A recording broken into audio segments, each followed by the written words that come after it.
श्री रामचरितमानस में गोस्वामी तुलसीदास जी ने एक कथा का जिक्र किया है, जिसके मुताबिक देवराज इंद्र के पुत्र जयंत ने श्री राम जी की शक्ति को चुनौती देने के उद्देश्य से अहंकारवश कौवे का रूप धारण किया और सीता जी के पैर में चोंच मारी।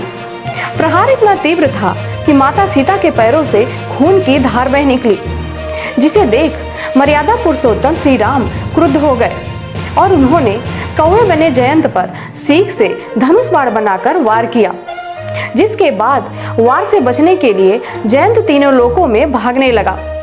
पिता समेत सभी देवी देवताओं से मदद की गुहार लगाई, लेकिन उसे श्री राम के कोप से बचाने के लिए कोई तैयार नहीं हुआ और सबने उसे भगवान श्री राम की शरण में जाने की सलाह दी।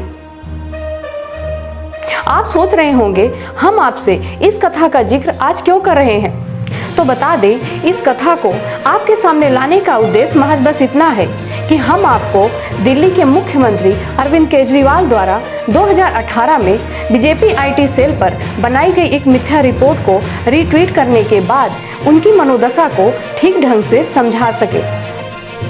अक्सर गलत तथ्यों के साथ वीडियो बनाने वाले यूट्यूबर ध्रुव राठी का सोशल मीडिया एक्स मौजूद एक वीडियो 2018 में रिट्वीट करने वाले दिल्ली के मुख्यमंत्री अरविंद केजरीवाल को शायद यह अंदाजा नहीं रहा होगा कि ऐसा कर उनका हाल देवराज इंद्र के पुत्र जयंत जैसा हो जाएगा, इसे हर जगह से दुत्कार ही मिलेगी। बता दें, मामला 2018 का है। तब अरविंद केजरीवाल ने अक्सर गलत तथ्यों के साथ वीडियो बनाने वाले यूट्यूबर ध्रुव राठी का एक वीडियो रीट्वीट किया था। इसके खिलाफ सोशल मीडिया पर आई सपोर्ट नरेंद्र मोदी नाम के पेज को चलाने वाले विकास सांस्कृत्यायन ने केस दर्ज कराया था। उन्होंने अरविंद केजरीवाल के खिलाफ केस दर्ज कराते हुए दावा किया था कि उस वीडियो में उनके खिलाफ अपमानजनक आरोप लगाए गए हैं। इसका सच्चाई से कोई वास्ता नहीं है। इस वीडियो की जांच के बिना ही अरविंद केजरीवाल ने उसे शेयर किया, जिसकी वजह से उनकी छवि को ठेस पहुंची। विकास सांस्कृत्यायन ने मानहानि का जो केस अरविंद केजरीवाल पर किया है, अहंकारवश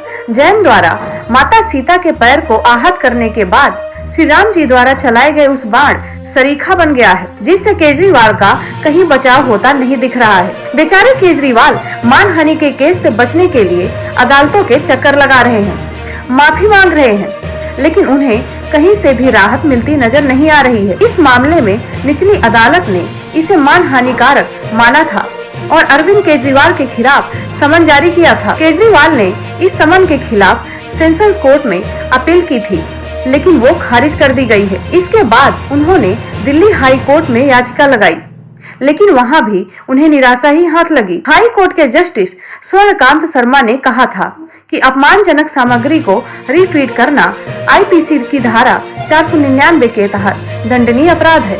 ऐसे में जनाब राहत के लिए सुप्रीम कोर्ट भी हो लिए, लेकिन साहब को यहाँ भी राहत नहीं मिल सकी। माफी मांगने में उस्ताद केजरीवाल ने सुप्रीम कोर्ट में माफी मांगी।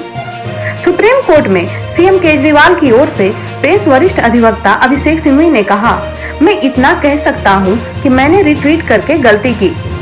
हालांकि माफी मांगने के बाद सुप्रीम कोर्ट की बेंच ने निचली अदालत से 11 मार्च तक केजरीवाल से जुड़े मानहानि मामले की सुनवाई नहीं करने का आश्वासन तो दे दिया है, लेकिन दंड से बचने के लिए सुप्रीम कोर्ट ने भी केजरीवाल को नारद की तरह जयंत को दी गई सलाह को अमल में लाने की हिदायत दी है।